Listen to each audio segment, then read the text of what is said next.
Baik Bapak Ibu, kita akan bahas mengenai kenapa harus menabung di 3i Networks CHR. Sebelumnya, saya mau menjelaskan kalau di 3i Networks, kita menabung investasi dan diproteksi. Di mana sama seperti perusahaan asuransi lainnya, di 3i CHR juga ada yang namanya biaya akuisisi atau biaya pengelolaan. Pertanyaannya sebelum Anda join di 3i Networks CHR ini, Anda rela nggak bayar biaya akuisisi 4,4 juta? Nah, 4,4 juta ini mahal atau murah? Saya tidak akan membahas ini mahal atau murah, karena mahal atau murah itu relatif dari mana Anda melihatnya. Sekarang kita lihat dari sudut pandang nilai dan manfaatnya yang kita dapatkan. Uang kita 4,4 juta yang dipotong sebagai biaya akuisisi selama 5 tahun ini akan digunakan sebagai biaya pengelolaan uang kita sampai usia 74 tahun. Saya ambil contoh, andai di antara kita ada orang yang mulai menabung pada usia 30 tahun. Berarti uang orang tersebut akan dikelola oleh perusahaan CHR dari usia 30 tahun sampai orang tersebut berusia 74 tahun. Jadi, uang orang tersebut akan dikelola selama 44 tahun. Apabila orang yang menabungnya lebih muda, contoh Anda adalah orang tua yang menabungkannya untuk anak Anda yang berusia 5 tahun, berarti biaya akuisisi tersebut akan digunakan untuk mengelola uang anak Anda dari usia 5 tahun sampai 74 tahun, yakni selama 69 tahun. Anak Anda hanya membayar biaya akuisisi selama 5 tahun saja sebesar 4,4 juta. Itu murah banget. Tetapi memang kita bayar biaya akuisisinya di 5 tahun pertama. Kenapa? Ya, karena perusahaan juga perlu untuk hidup.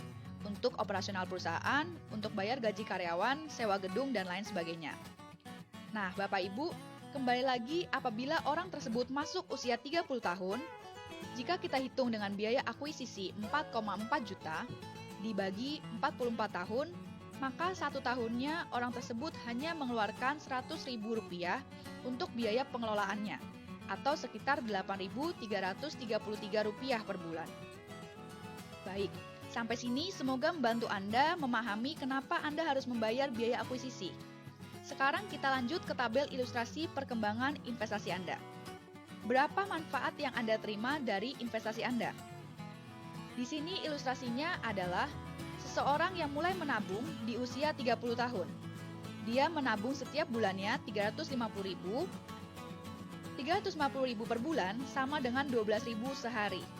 Jadi, program ini bukan untuk mereka yang mampu atau tidak mampu, tetapi mau atau tidak mau.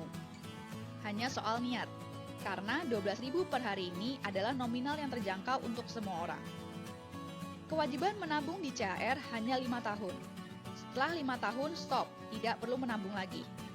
Nah, pertanyaannya, karena banyak sekali orang yang bertanya, nanti uang saya berkembang jadi berapa, Mbak?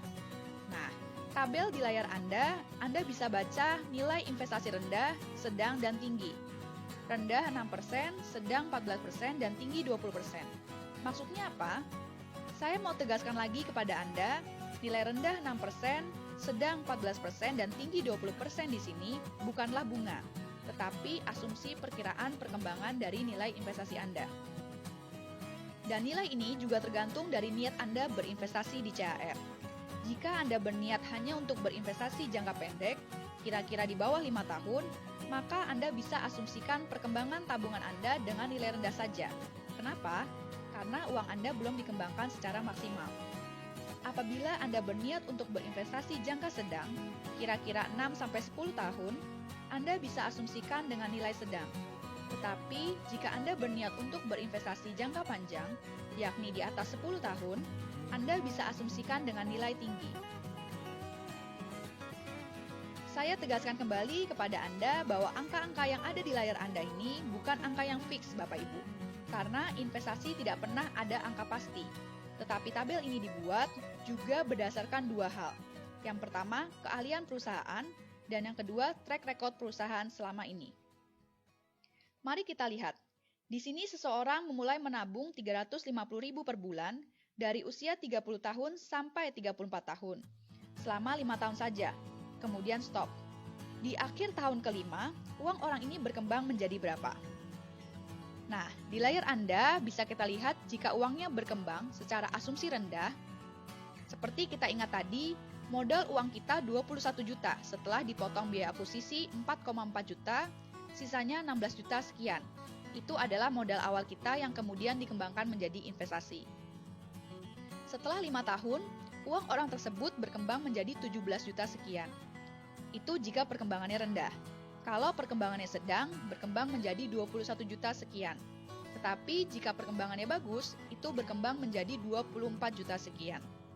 Tapi karena ini masih jangka pendek, maka saya mengajak Anda untuk berasumsi yang rendah saja, yakni 17 juta sekian.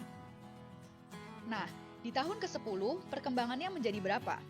Karena ini termasuk jangka menengah atau sedang, saya mengajak Anda untuk berasumsi yang sedang saja, yakni 38 juta sekian. Tapi, apabila orang ini mulai menabung usia 30 tahun dan serius komit untuk menggunakan dana tabungan ini sebagai modal dana pensiun atau tabungan hari tua, dan baru akan diambil saat dia berusia 55 tahun, mari kita lihat. Saat dia berusia 55 tahun, diperkirakan uangnya berkembang menjadi berapa? Nah, karena ini sudah termasuk jangka panjang, maka kita asumsikan perkembangannya bagus, yang tinggi, yakni uangnya berkembang menjadi 1 miliar lebih. Suatu perkembangan yang luar biasa, bukan? Tapi sekali lagi saya tegaskan, angka 1 miliar ini bukan angka yang pasti. Hasilnya bisa lebih kecil dari 1 miliar, bisa juga lebih besar dari 1 miliar. Nah, kita berandai-andai. Andai saat usia 55 tahun, uang orang ini bukan 1 miliar, tetapi asumsikan jauh di bawah itu. Hitung yang buruknya. Andai berkembang hanya menjadi 700 juta atau hanya 500 juta saja. Masih bagus nggak menurut Anda? Kalau menurut saya, masih bagus sekali dibandingkan orang ini menabung secara konvensional. Nah, kita mulai bandingkan jika orang ini menabung secara konvensional di bank atau di tempat lain. Bedanya dengan menabung secara konvensional adalah nabung di konvensional itu tidak ada batas waktu. Jadi, jika Anda ditanya mau nabung bagusnya sampai kapan, ya sampai semampu dan sebisa Anda. Semakin lama semakin bagus. Tidak ada batas waktunya. Kita ambil dengan nominal yang sama, 350.000 per bulan atau 4,2 juta setahun. Apabila orang ini ingin punya dana pensiun saat dia berusia 55 tahun, berarti orang ini harus terus menabung sampai usia 55 tahun, betul? Kita hitung. Dari usia 30 sampai 55 tahun jaraknya adalah 25 tahun. Dikalikan 4,2 juta, maka jika orang tersebut mulai menabung setiap bulan 350.000 dari usia 30 tahun sampai 55 tahun, saldo tabungannya saat dia berusia 55 tahun adalah 105 juta. Ini adalah saldo kalau dia menabung secara konvensional. Dan dengan kondisi orang tersebut harus terus-menerus menabung dari usia 30 tahun sampai 55 tahun tanpa pernah bolong sekalipun. Jadi pilihannya hanya dua. Anda perlu menabung selama 5 tahun, setelah itu Anda tunggu sampai usia Anda 55 tahun dan perkembangannya luar biasa, atau Anda memilih menabung terus-menerus selama sekian puluhan tahun, tapi ujung-ujungnya saldo Anda malah semakin sedikit Bapak Ibu, lebih kecil. Nah, ini hanya perbandingan, supaya Anda punya gambaran apa bedanya nabung di CHR dan nabung secara konvensional. Tetapi saya tegaskan kembali kepada Bapak Ibu, program ini dibuat bukan untuk menggantikan tabungan konvensional, bukan untuk menggantikan tabungan di bank, karena sifatnya berbeda ya. Jadi, kalau kita menabung secara konvensional, itu untuk jangka pendek, untuk harian. Tapi kalau Anda menggunakan program ini, saya ajak Bapak Ibu untuk serius dan fokus menggunakannya untuk jangka panjang, karena program ini tidak cocok untuk jangka pendek. Untuk Bapak Ibu yang masih ingin lebih tahu tentang program ini, silakan mengikuti kuliah WhatsApp yang diadakan setiap Jumat jam 19.30 waktu Indonesia Barat oleh Satu Hati Tim. Acaranya gratis, hanya melalui WhatsApp saja, bisa disimak sambil santai di rumah. Caranya cukup hubungi orang yang mengirimkan video ini kepada Anda, karena orang tersebut punya akses untuk mendaftarkan Anda ke dalam kuliah. Semoga bermanfaat dan salam sukses Satu Hati.